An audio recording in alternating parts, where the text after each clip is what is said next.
The 60s was a decade of great revolutionary change. We all want to change the world. The 60s was a decade of great social turmoil in the United States, covering issues ranging from social rights to the Vietnam War. And the 60s was also the rise of consumerism in the United States, and that had a direct impact on the U.S. auto industry. We saw the rise of consumer advocates like Ralph Nader, who penned the book Unsafe at Any Speed. The problem of safety is basically a problem of product improvement and investment. And investment means an allocation of costs. The industry was being torn apart by other forces too. Hand in glove with the rise of consumerism, you saw the first real social regulation, if you will, of the auto industry. It started at the state level. First of all, with the early emissions laws in California in the early 1960s, the first seatbelt law in Wisconsin in '62. But a safer and cleaner environment was not the only issue of concern to consumers in the 1960s. As the auto industry struggled to meet new state and federal regulations, consumers faced rising car costs. And as car costs continued to rise, customers found it increasingly difficult to trade out of their vehicles.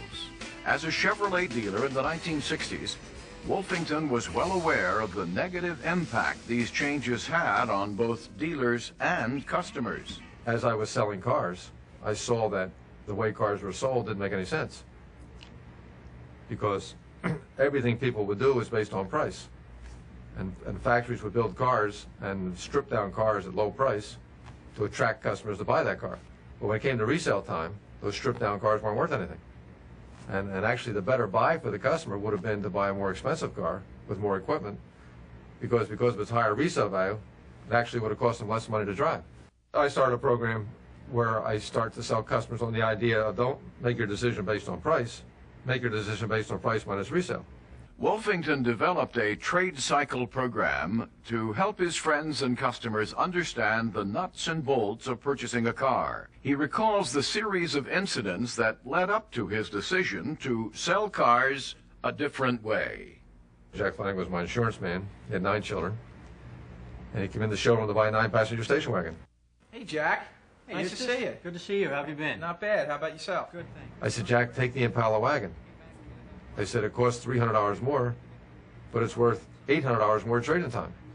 I just need the 4 wheels and the steering column. The car I want to show you, Jack, is a car that has air conditioning, power windows and locks, cruise control, tilt steer. And I went on like that, and he said, Eustace, when I go to the bank, the bank says, Jack, what can you afford? And he said, I can afford $300 a month.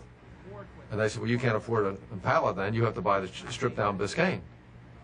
And he said, I tell the bank the story you told me about how it's going to hold resale value. And the bank said, well, we don't know anything about that. And then another day a customer walked in. He said, Eustace, I just spent $1,500 on my trade-in. What'd you do? 2 months ago, I put 2 Sears tires on the front. Right. New rear brakes. Okay. Belts, hoses. So he had really wasted $1,500. And I said to myself, here's a man that threw $1,500 down the sewer, added no value to the car, and it's $1,500 he could have spent with me to buy a new car. If I only could have gotten him in here in some kind of a trading cycle before he spent that money. We didn't have enough money to finance things that way. So I realized that if this thing was ever going to go, I had to go out and change the finance industry, the way they finance cars. But to get money to finance this, I joined a company out of New York called Kinney. Kinney was part of a company that would finance individual leasing. I just started into financing individual leasing. And they also had a source of cars, which I couldn't get. And I became their dealer in Philadelphia. But there were many obstacles to overcome before Wolfington could convince financial institutions to provide funding based on his formula for determining the true cost of a car. Then in 1971, while on a trip to Greece with his wife Marcy, Wolfington was presented with another opportunity to develop his idea. I was on a trip in Greece as a Chevrolet dealer, a trip to Greece. And the marketing manager from General Motors was there. And so I explained the idea to him on the back of a bus, and he got very interested. But also there was another gentleman sitting across from me who was listening to the conversation. His name was Jim Murphy. He was a Chevrolet dealer, but he was also part of a company in North Jersey called Yegan, who did financing of dealerships through banks. So he said to me on the way home from Greece, why don't we sit together and explain your idea to me? Yagan enthusiastically bought into Wolfington's program, but before banks would buy into Wolfington's concept, he had to prove cars had a guaranteed resale value. He sent a team of researchers to the NADA library to study the resale value of cars from the 1930s to 1970s. You know, back in 1973, we made a major breakthrough in the car business, and we were actually the first ones to publish a resale guide. In the early 1970s, Wolfington put his theories to work at his innovative Auto Vest dealership in New York City. I wanted to open a store where we could merchandise to the public, where I didn't have a factory tell me what to do, and I didn't have a bank tell me what to do, and I didn't have a dealer tell me what to do. I wanted to be able to open this store in a pure way, merchandise this concept to the customer. And of course, our idea all along was to sell the lowest cost of driving. We used to have a sign that said, selling price minus resale is true cost. And what we sold the customers was true cost. Wolfington's success with AutoVest led him to the forefront of the auto industry at a time when its fate was uncertain. As we rolled into the 1970s, as Detroit was just beginning to come to grips with the Japanese, it got hit by a major whammy, and that was the oil embargo of 1973. The whole industry at this time was going downhill. We grew from 20 cars a month and 4 salesmen to 300 some cars a month in less than a year and a half. I was going to franchise this idea, and it started down the road of franchising these things. And I'd also started to talk to manufacturers, and I'd talk to General Motors, and I'd talk to Ford. General Motors told me, yeah, they like the idea, but, you know, we have to think about it. We can't let you know for 6 months, and maybe it'll be a year, and et cetera, et cetera. Ford jumped right on it. Ford in the early 1980s, the leadership at Ford had made their mind up they're going to have quality and that they were going to be innovative. But they weren't jumping in with both feet. They were going to jump in with a test. So after about a year and a half of selling Ford and showing it to dealers and talking to other district managers, and I had to go through a whole process, they finally decided to give it a test. And we took a small test with one dealer in one market. And of course, we all know who that was. That was Bob Taskin. By the early 80s, Ford Motor Company took notice of Wolfington's groundbreaking ideas, and half a car was born.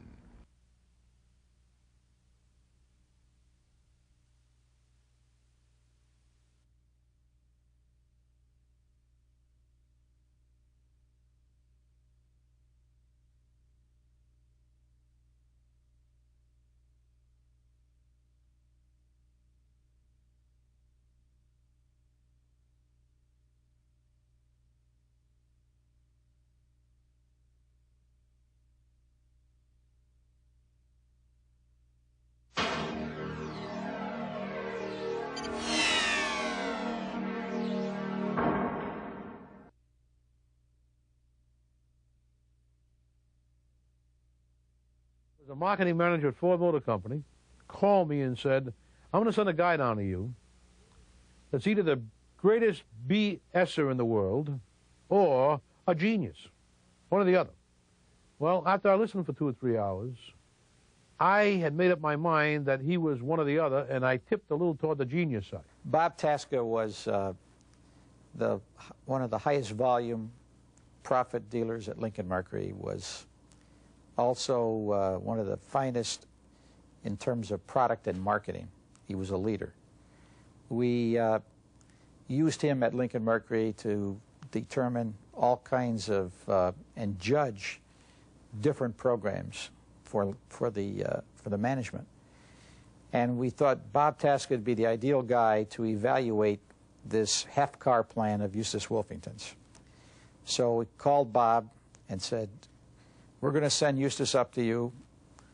He's got an idea that we think is really interesting, but I said, it sounds so good, I think it could be a scam, and that Eustace is probably one of the world's finest con men, because he's really got me convinced, but I can't believe this thing would work the way he said it would, because it just sounds too easy, and it's such a great way to sell cars. So please, when you see Eustace, listen to what he's got to say, and if you don't like it, and if you see through it and it really is a con, throw him right out. Well, needless to say, Bob Tasca sat down with Eustace, was sold on the program, said this is a fantastic way to sell cars. He's put the program in, and he's the biggest proponent, and has got one of the largest volume dealerships in the United States, and it's all using the half-car system. The Wolfington Tasca story became famous around the world. Dealers were anxious to find out the secret ingredients of Wolfington's winning formula. We had a good, solid 50-60% renewal ratio at Tasca. Not only was it good and solid, but everyone who renewed and took a new car off the 2-year cycle, their previous car had been a 5-year-old car. So we had actually taken customers that got themselves into 5-year cycles with one car, showed them it was cheaper to drive a new car every 2 years by avoiding tires, brakes, repairs, maintenance, etc., and plus having the joy of a new car. And we were able to prove that we knew what we were doing and this concept worked. We had said to Ford, look, in the very beginning, if we can get 25% of your business in 2-year trading cycles and renew 60%, and then at the end of the 3rd year get it up to 30%, then to 35%, you'll double your market share at the end of 10 years without adding a customer. Ford had Wolfington test market this idea for 5 years in dealerships around the country. In every market, the half-a-car program proved to be highly successful. The half-a-car program proved to be a vital tool in helping Ford dealers secure their customer base at a time when the Japanese were making huge gains in the American auto market. Quality was becoming an increasingly important issue in the 1980s. Americans were beginning to experience sticker shock. On the financing side of the business, there were several things happening. Probably the major thing was a growth in the terms of financing, the length of the financing contract, if you will. Throughout the 30s and the 40s, probably the maximum term on a finance contract, on a credit deal for a new car, if you will, was 24 months. At some point in the mid-50s, that jumped to 36 months. And 36 months essentially became the industry standard through, the 60s and into the 1970s. After the first oil shock, as prices began to rise, as Americans began to experience sticker shock, those terms gradually began creeping up.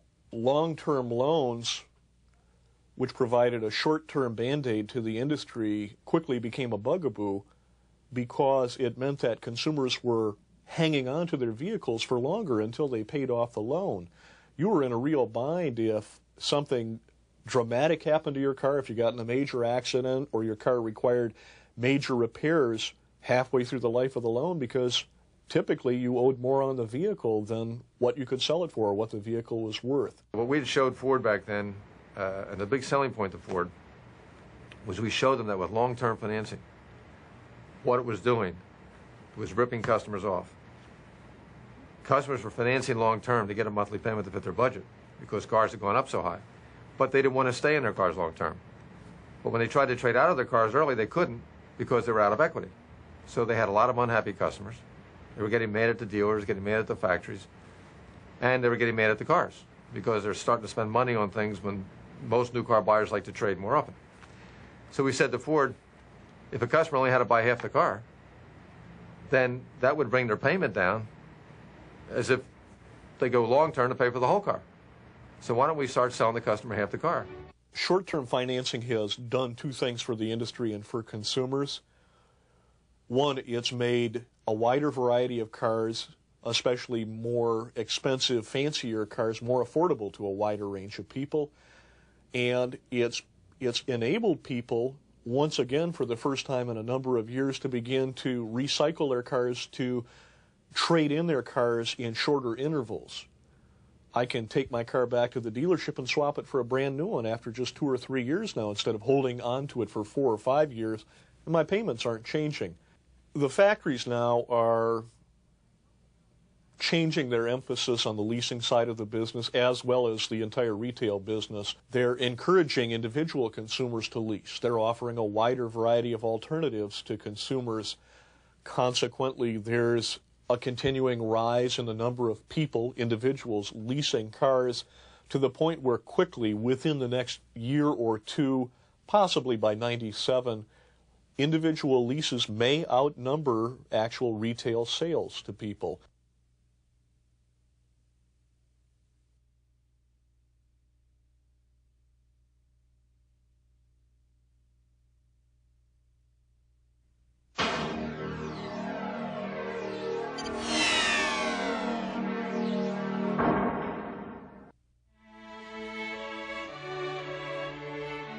I come from a car background, a transportation background.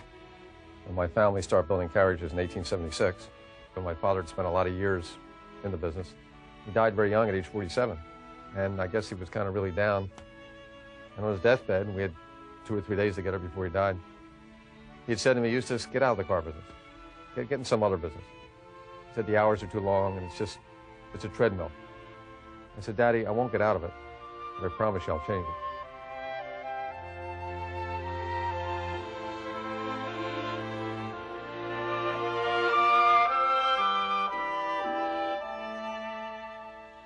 Most people's idea of the automotive pioneer is Henry Ford, the man who changed the mechanics of the business and made cars affordable for the common American. 50 years later, Eustace Wolfington kept his promise to change the auto business, and he became another kind of pioneer. He also created a more affordable way to drive a car. For Eustace Wolfington, family and business had always been extricably entwined. I worked in a body shop, tearing cars down. And I guess I started fooling around the used car lot when I was about 13. And didn't quite know what I was doing, but I got out there and started selling. And I guess people humored me, but I made my first sales. And then about age 16 is when I really became interested in the summers. I started working the auctions. I got some of my own money and went out and bought my own first car, which I got home and my father told me I paid retail for, which kind of burned me up. So I worked like the dickens and polished that car up and cleaned it up. I took it to the auction, and I got more money than what I paid for it. And I couldn't wait to come home and show my father the check. But that taught me the value of auctions. I realized then that the only way you ever find out the real value of a car is take it to the auction. That no one's smart enough to appraise a car for what its real value is.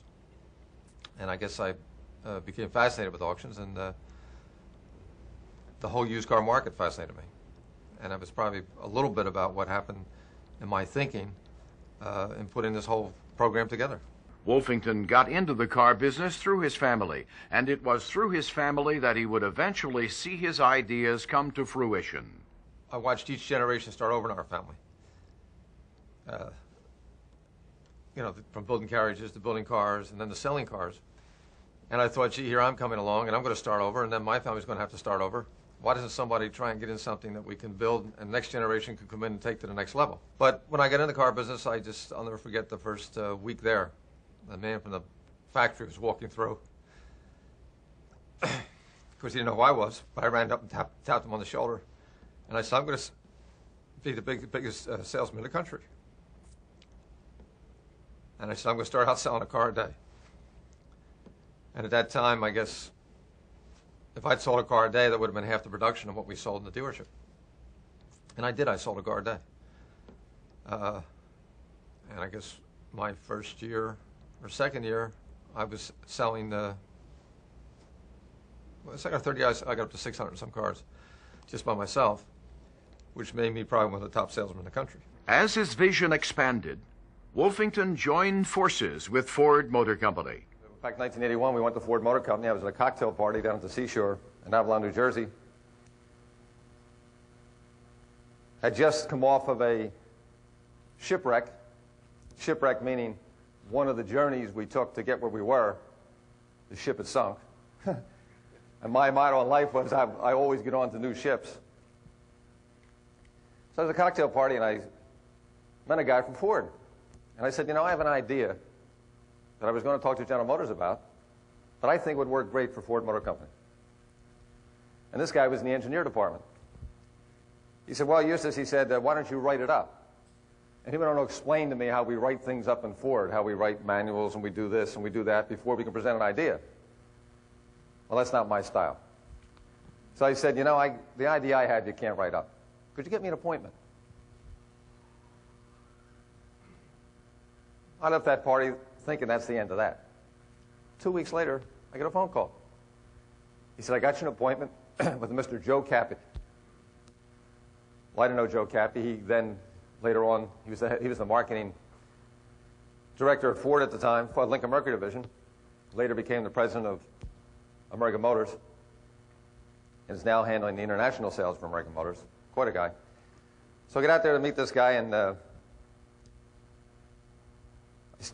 introduced myself. He said, before we start this meeting, Eustace, I want you to sign a letter. I said, sign a letter for what? Well, sign a letter that if we take any of your ideas, we can use them and you can't sue us. I said, wait a minute, I spent my money to come out to talk to you, and I have to sign a letter that anything I tell you, you can use? I said, I have to think about that. So I walked around the block for about 20 minutes. I said to myself, as hard as this thing is to teach people, I don't have to worry about this guy. So I walked back and I said, give me the letter, I'll sign the letter. From his tiny carriage house in Philadelphia, staffed with one assistant, he began packaging his program for Ford. When he left AutoVest, it was very hard for him because it was his love. And we all knew that as a family. And he moved into a small carriage house across the driveway. It was basically Eustace, Tom Mercolani, Grace, and I guess I was one of the suppliers. I was kind of the outside guy. But Eustace, Tommy, and Grace were basically the backbone. We worked out of the carriage house, which was world headquarters for half a car at that time. We've come a long way, but those humble beginnings were really the seed to make this oak tree what it is today. Well, it wasn't difficult at all. It was never difficult. You know, when you're excited and into a concept, whether you're working in a foxhole or whether you're working in the penthouse, it doesn't make any difference. You don't even see it. I mean, you don't even know where you're sitting. I mean, you're so into your concept and so into what you're doing. Where you are, if anything, it's easier with less trappings. It's harder with trappings because they get in the way. So it wasn't hard to start in a carriage house. It was great because it was low rent. Couldn't get any lower rent than that. Dealers' continuing success with Wolfington's plan enabled him to hire a few consultants from the automotive industry, and they began test marketing the program throughout the country. I'd say the first market was the key to getting it really pumped up and learning how to overcome objections and how to get into managers' heads and dealers' heads and salespeople heads that, give it a try, and it'll work. Getting the program started in dealerships around the country proved to be a difficult task. Dealers and consumers did not yet understand the benefit of half a car's trade cycle technology. Although they were great years and fun years, I mean, there were sleepless nights and weeks where our guys stayed out in California and never got home, weeks and months. The test markets were brutal because we lived in the dealerships, and it was just, make it happen, whatever it takes, and Eustace was right there with us. The task of getting dealers, manufacturers, and customers to embrace the concept still proved challenging through the 1980s. Wolfington realized the need to educate both the buyers and sellers on the benefits of his program. I never thought it would ever not go, and I never saw a limitation to it. The limitation was how well we, and the frustration is how well we could educate people to let the customer see it. If an educated person presents it to a customer will take it. So how well could we educate? And I hadn't been in the education business. I've had to learn this the hard way.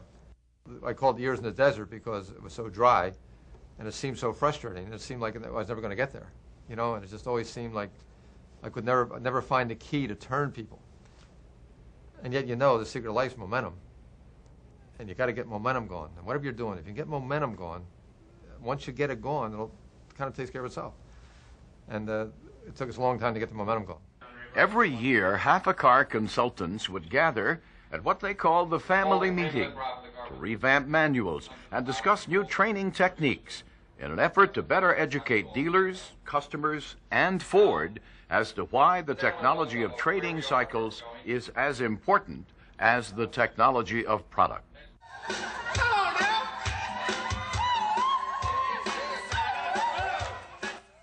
The HAC66 consultants proved themselves to be star performers in both the meeting rooms and on stage.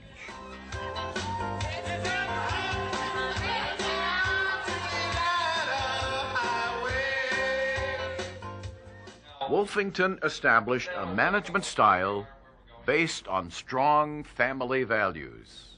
We talk about the big little company. We always want to have that feeling of family, and that's why we have our corps. Our corps are limited to no more than 15 men to a corps, with a corps captain for every 5, to establish the communication back and forth. So everyone feels that they have attention. They're getting the attention they should get. We're not a tiered organization, as you know. JE always likes to talk about concentric circles, and that we have a core, the core is in the middle, and it just keeps going out, the circles go out. The great thing about that is it downplays ego, it downplays I, upplays we, but it really, really works. Today we talk about the Deming philosophy of teams, and we talk about Chrysler as team platforms. Half a car was never anything but that. We looked at the way we've changed the way people drive cars. We, period, really believe that we're going to see half a car having an influence on the way corporate America does business, period, just by our structure. I think it's a great gift to have a mission. I think it's a great gift, and I think what brings everybody in this company together is the fact that what we do have is a mission, that we are out affecting change. That is definitely going to help people. We kid about preaching the gospel. You know, it's not a religious gospel. It's not a gospel to the, so I don't want to misuse that word, but it's gospel in the sense that we do have a message, and the message makes sense, and it's built on sound principles. It's materialistic, certainly not as strong as a spiritual message, but if we're all good at this, maybe we can do that in our next time around, become spiritual leaders. But no, I think we do have a mission, and I think, as I said, I think that's a gift. It's a gift to have a mission.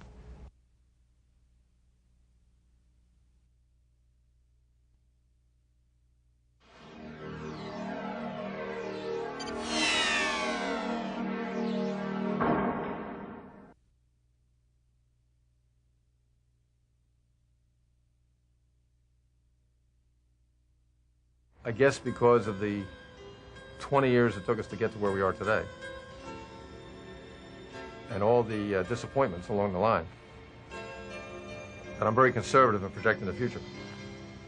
I just go back to the basic rules that if we're doing the best job today and continuing improving and doing better than anybody else, the future will take care of itself. For Wolfington, focusing on today means staying abreast of all facets of the automotive industry. Although he could look back complacently with pride on a lifetime of achievement, like most pioneers, Wolfington is not one to rest on his laurels. It was a vocation to me, just like a priest becomes, or a minister makes it a vocation. The car business to me was a vocation. And every customer I ever sold, I wanted him to never, ever buy a car from anybody else ever, ever again. And that's where the change started to take place. How can I give my customer a deal that he'll never buy from anybody again? He had a doctor, he had a lawyer. I was going to be his car man for life. Wolfington sees the next frontier as developing the used car market. You see, in the used car business for years, the famous saying was, no two used cars are alike. That was kind of true. I mean, because people didn't all take care of their cars equally. And people didn't always trade for the right reasons, etc. But you never knew what was going to be traded. So if you went out to look for a used car and went to a dealership, he could only offer you what he had. He had no idea what he had coming. Now, with these 2-year cycles, you can go to a dealership today and he can sit down with a book and say, Kelly, here's what I have coming in 2 months, what I have coming in 4 months, what I have coming in 6 months. And here's the customer who owned the car, and here's the kind of mileage they drive. And now the dealer can help you get a good used car, and at the same time, help give his new car customer a fair trade-in. So it's really pulling everything together is what it's done. Ford are unveiling something different. The success of Wolfington's half-a-car concept has been broadcast in every major media outlet across the country. We're not talking about a new Ford.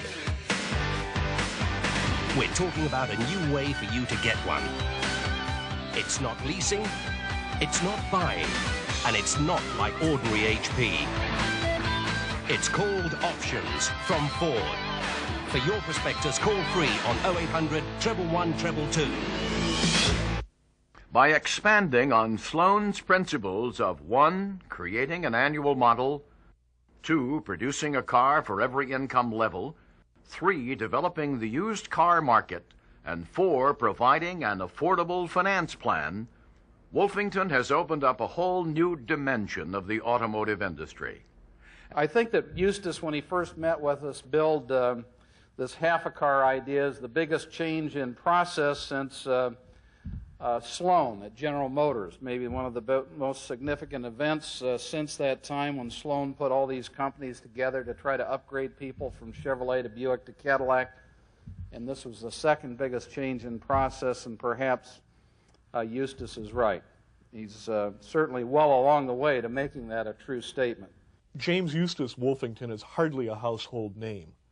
I doubt that many consumers will remember Wolfington's name as they may know Henry Ford or Louis Chevrolet or Walter Chrysler, but the auto industry will certainly fondly remember and appreciate the man who created the concept of short-term financing and consequently helped save the industry and brought many consumers back into the fold.